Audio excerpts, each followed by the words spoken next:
I'm Gerald Smith. I'm Chief of Police here in Richmond Police Department. This is our third quarter report to the community for the year 2020.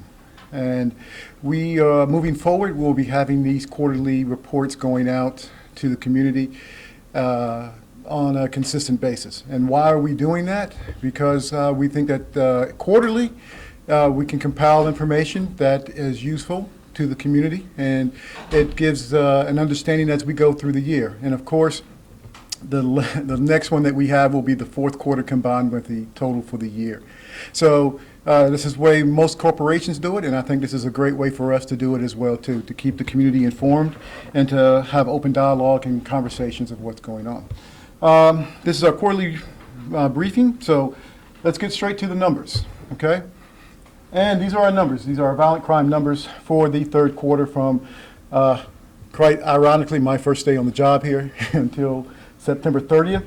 And what we're looking at here are the numbers. And the one thing that has jumped out at everybody, and we're not going to skate around it, we're going to go right to it, we're going to talk about the violent crime numbers. As you can see, violent crime, the totals are up 4%. That's a total of 14 additional instances compared to 2019.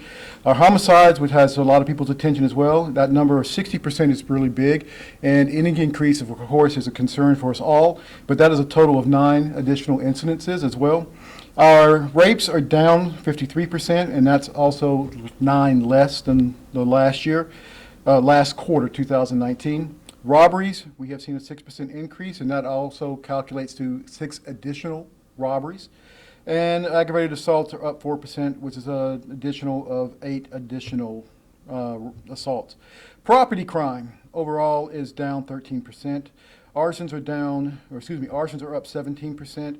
That's an addition of 3, and we can talk about that just for a minute. Most times at this time, after the civil unrest, we still have experienced some arsons that we have been working with and have developed some suspects and some subject of interest when we start to talk about that. And we're talking about quite a few garbage can fires and some other structures. I believe just a couple over the weekend we had a vehicle fire that is under investigation as to the cause of that vehicle fire.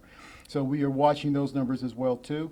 Burglaries are down 32%. That's less. That's 82 less incidences as well. Larcenies, and we're going to come back to this, is down 15%. That's calculated about 250 less incidences, but we're going to come back to that. If you could put a proverbial pin in that larceny, because we're going to come back and talk about thefts of motor vehicle and how that ties into violent crime. Okay, auto theft is up 11%, and that's about 28%, 28 incidences. And we're looking at a total of crime being down 11%. That's 287 for this third quarter. And I see you guys are taking notes previously, and I'm going to ask, is it possible that we could get these numbers to them so that they could have these numbers? So that helps you guys out. Okay, and we're going to compare these to year to date, although it was a rough third quarter. We also are looking at the violent crime total being down 13% and property crime down 10%, and all over that calculates about 10% decrease in crime so far for the year. We still have the fourth quarter to go, and we're going to continue to push our numbers. This is a report out, and I think that we take time not only just to give out the numbers, because there's some other things, positive things that are going on right now. And yesterday, we thank you to everyone who actually came out and covered our National Night Out event. It is great to have an event where we could actually celebrate some things and come together in a safe fashion, wearing our mask and being socially distanced in this time of COVID, and have somewhat of a celebration during that time. Here are some of the photos from our National Night Out that we actually went out and connected with the community. While we're doing this, I just say thank you to all the men and women of the RPD who are still here and still holding the line and holding the fight, not just to them, but to anyone else in public safety. Thank you so much. These are very challenging times. Like I said yesterday, challenging times will bring about positive change. That positive change will translate to culture, and that culture translates to our community. So, okay.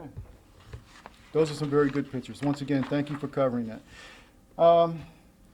Prevent firearm thefts. I spoke earlier and just said that how does motor vehicle thefts or motor vehicle tie into violent crime? Well, if you take a look at these numbers here, 300 and make sure I got the right slide. 376 firearms reported stolen from 33 distinct incidences. That means that multiple guns were taken out of some certain incidences. And these guns are taken out from the city. 215 reported the primary offense in which the guns were taken were from motor vehicles. All right, that is a big, big chunk. That is 57% of stolen guns that are getting onto the streets of Richmond are coming from vehicles. All right, 30 of those, just to give you a comparison, 30 of those came from residential burglary. 30. 84 of those firearms reported in other fashions, maybe a theft from a vehicle or in some other fashion. However, let's give a picture or a visual to that.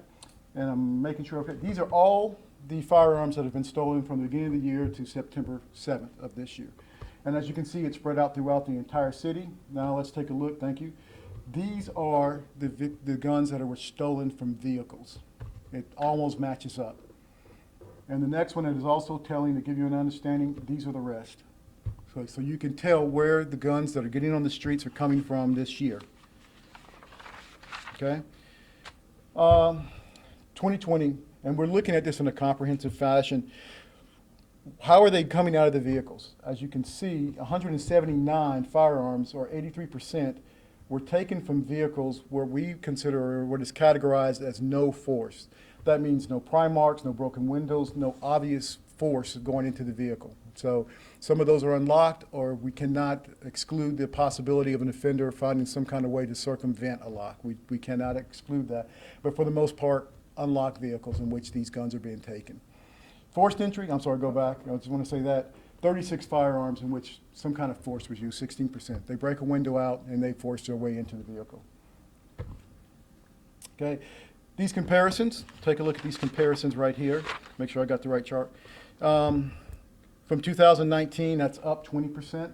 166, that's going to be up another 20% from firearms stolen for the primary offense from motor vehicle theft. This also ties into theft of autos. Auto theft is also tied into that, because a lot of times people break into a car, they steal the car, and guess what they find while they are out in that car? They find a gun. But primarily 166 guns taken from vehicles that where the primary offense was to break into the vehicle. 46 firearms reported stolen in residential burglaries, that's down, and 63 reported in non-vehicle and other offenses. That's still up about 33%. Okay? As I said before, we're looking at this in a comprehensive manner. We understand that in this age of COVID, there are more people are buying guns, a lot of new gun owners out there, but also there is a law that went into place here that actually requires gun owners to report when their gun is being stolen. This also points to the fact that if this has an effect on the number of guns being reported, that most gun owners are law-abiding citizens. And that's why we speak to them right now in reference to these guns being stolen. Next slide. Once again, this threshold, what you can see, these numbers give you an indication of the guns being reported. As you can see, the reported is right here, but as you can see, we're not through 2020 yet, and we're already at 376. This is a trend that it's a disturbing trend, no matter if that trend is because of COVID or if it's because of the new law that these numbers are going up, but it's something that we need to take a look at. So stolen firearms used in violent crimes. Let's take a look at this and actually put some anecdotal characters to this. Firearms stolen from an unlocked vehicle in the Manchester neighborhood in 2018. This is where it was. A known felon spotted with a firearm in an apartment complex in East End last month, and the gun was recovered. And here you go. A firearm was stolen from an unlocked vehicle in Manchester. That's where the gun came back to. Okay? So it was on the street. It was on the street and in the hands of a felon. Okay? Warrants obtained, subject located, arrested with another firearm in his possession. Okay? It was stolen from a home in North Highland Park 1 month earlier. Just that quick. Okay? Back on the street. These guns, this is what we don't want to happen. We don't want guns in the hands of violent offenders and to felons and things of that nature. And those too young to illegally acquire them. And let me talk about that too young.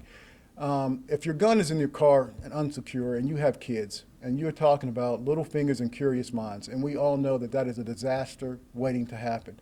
If you buy a gun for legal reasons, for whatever reasons you have, there is no parent or no one who wants that gun into the hands of a kid who just gets too curious and something bad happens. So it's very important that we look at it in that way too.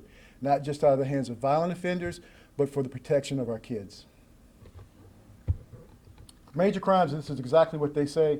If we decrease the firearms available to violent offenders, those too young to illegally acquire them, we can decrease violent crime in Richmond. Those are the people who are charged with actually investigating these crimes. And I'm pretty sure that that would be also the same sentiment as every officer on the street at this time.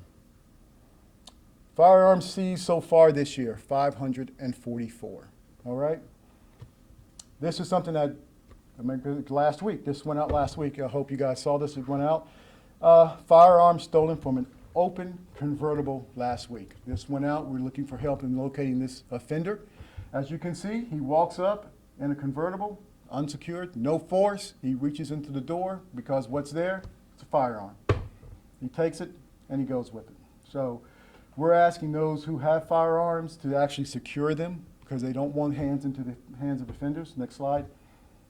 And what can we do? Right now, we have come across some gun locks that we have right now that you can pick up at every precinct, including headquarters. I am hoping that we have a supply problem once this word gets out. I'm hoping that we have to go out and find more of these to give out. I'm hoping anyone who needs one of these, which is a very simple lock, will not only take these, but to actually go out and use these. Just take a few minutes to secure your firearms, especially in cars and at home. We don't want these guns in the hands of violent offenders. We don't want them in the hands of children. There are other methods too. You can get for your cars when you go out. If you're going to buy a gun, actually talk to the seller to see exactly what methods that they have available for you to actually secure and to make your gun secure. This is a portable gun safe. I believe this one is secured with the chain around the bottom of the seat. It goes under the seat, and then the lock goes here, and the gun goes in there. Very quick, very easy to make sure that it's safe and secure. Yes, in the 4th precinct. That's what I wanted to talk about as far as guns and being able to have an effect on violent crime. And we just hope that everyone who has a gun will secure that gun and make sure that things are safe not only for themselves and their families, but for all of Richmond. But is Dan Minton here right now? And just come up for a photo opportunity. Dan Minton is the captain over our 4th precinct at this time. Did you bring anybody with you, Dan? I did. Oh, come on up. Come on up. Okay. Your major can come up as well, too. Yeah.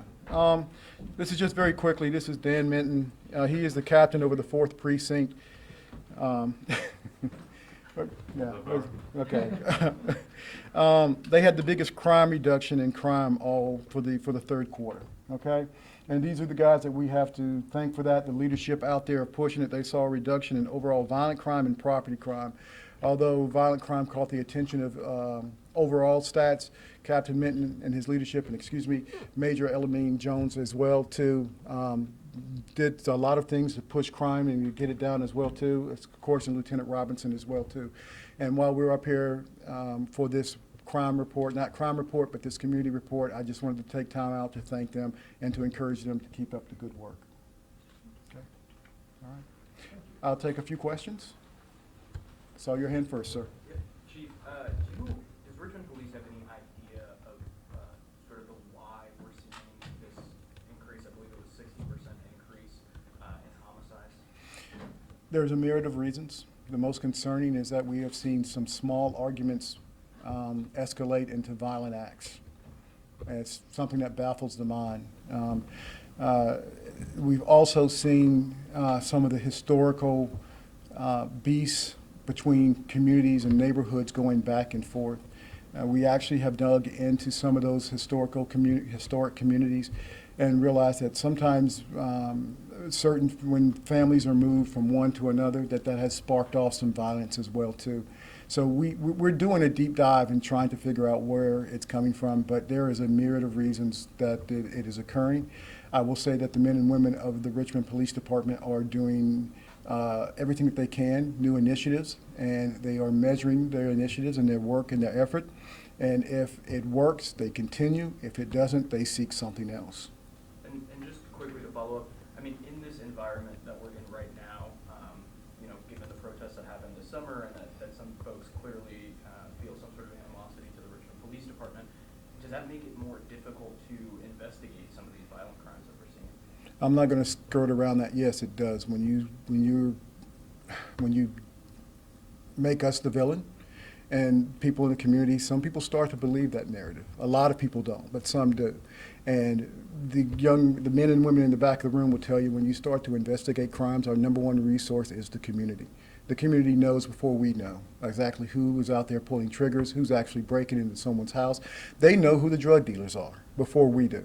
So yes, that does hurt. You know, we continue to push to increase our trust in the community, and so they can have trust in us and we have trust in them. Yeah, that kind of stuff really does help out when it comes down to reducing crime. Other questions? Yes, ma'am. Chief, in regards to guns being stolen, as you mentioned, a lot of them are in plain sight. Could it be that legal gun owners are illegally selling them and falsely claiming they were lost or stolen when the guns are part of crime? That's a possibility, but I cannot definitively say that. If that were happening, then that offense would be a fraudulent offense and would be an entirely different case that we would have to investigate. But to say I have knowledge of that happening at this time, I do not. I saw another hand over here. Yes, sir. Chief Reed Williams from the Times-Dispatch. The stolen guns issue that you talked about, have any shootings or violent crimes been linked to stolen guns? Once again, I'm pretty sure it's possible. We have a program that we work with the ATF called NIBIN that helps us to link bullets, cartridges, guns together. And that program, we just hired a firearms expert a couple months ago or a month ago who is going to help us really push that together.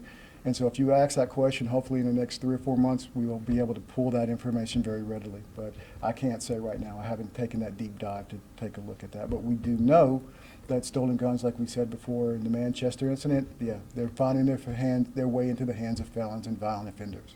And Chief, the third quarter is obviously compared to the numbers in the third quarter, the exact same period. Correct. 2020 is compared to 2019. Okay. All right. Okay. Anything else? Yeah, I have a few questions. I know I spoke to one of your, forgive me, first police precinct captain, Rick Edwards. He mentioned that a lot of these stolen vehicles may be tied to these drive-by shootings that you all have reported. Can you elaborate on that? How have possibly stolen firearms also been connected? Yeah, I mentioned earlier that about the primary offense of guns being taken. The secondary offense, or sometimes the primary offense, is actually vehicles being stolen. And this is something that is not just what we see in Richmond, but across the country. And it's a very, I can't explain it, but a lot of people who have vehicles are leaving valet keys in their cars. Okay? So it's pretty easy. Once they get inside the car, they get a valet key, and then they just take the car without force. I don't know why people do that, but they are.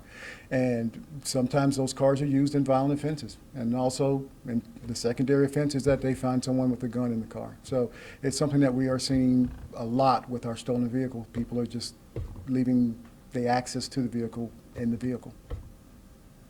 I think I'd be remiss if I didn't ask you about the 2 officers that were indicted this week. Mhm. What do you want Richmonders to know about how you all are handling or moving forward? We're moving forward, and we're going to let the process be the process. And I know that as chief of police, you know, my words can carry a little bit of heavier weight, and I don't want to say anything that would interfere with that process moving forward. I do not want a jury to be seated and they say, well, the chief said this. We could actually interfere with that. I think everyone in that process deserves a fair trial, and that's what we're going to do. We're going to sit back and we're going to let the verdict be the verdict and the disposition be the disposition, and we'll move on from there. But right now, I don't want to say anything that would hinder that process at all. But I just say that we are here for the process, and we always have been here for the process. Yes, sir. Just a follow-up, and that might honestly be the answer there, but do you have any more information about this May 31st incident that led to these indictments? I've seen a lot of the incidents and a lot of review going on there, but if I were to give out details, once again, it could taint a jury at the very least. And it's just not fair to the officers, it's not fair to the prosecutors, it's not fair to the process, it's not fair to the citizens of Richmond if I even give out any details whatsoever on that. Excuse me, Chief. Yes, sir. For the charges that were brought before the grand jury, I think it was a total of 18. How many total officers did that represent?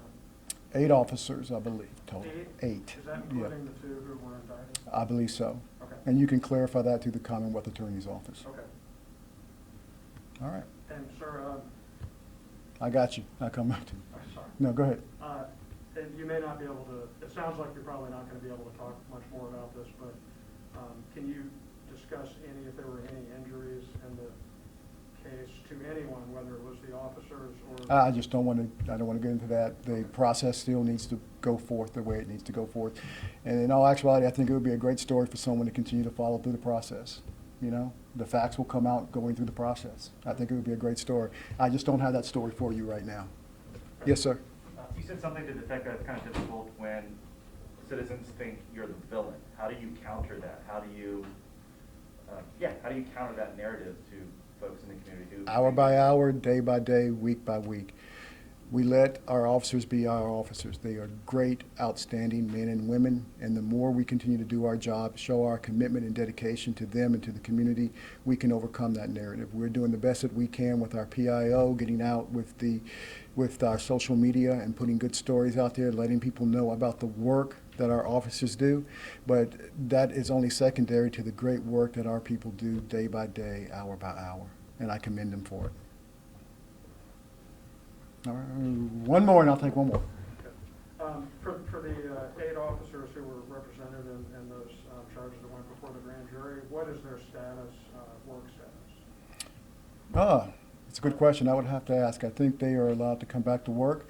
However, of the 6 who did not receive a true bill, they still would have to go through an administrative process and internal affairs as well.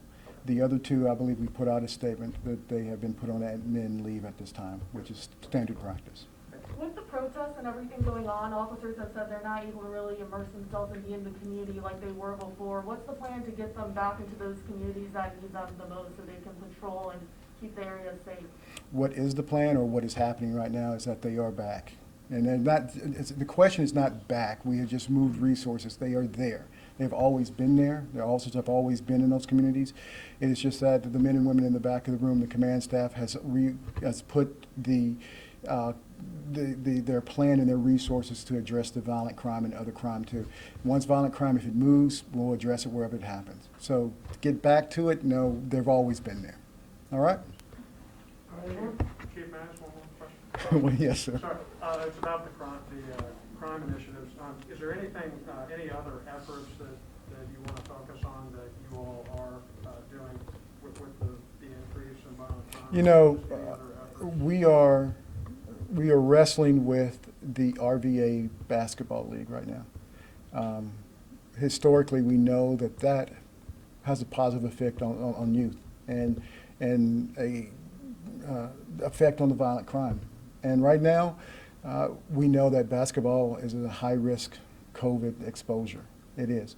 So we are, and I'm happy that we're wrestling with the fact that, are we going to do this? How are we going to do this? Will it look different? How is it going to be done? Because people in the community, and of course, RPD, we see the value in that RVA basketball league. So yeah, we, just like anyone else in the country and any other industry, we continue to wrestle with COVID and how we can actually work around it, work through it, to actually get to the value that we're looking for. Any other efforts coming out with the Lock It or Lose It campaign? You know, I don't know if he's here, but I think that effort was pushed by Deputy Chief Okleski, and I'll let you talk to him afterwards. He can answer that question. All right. I appreciate it, guys. Thank you. All right.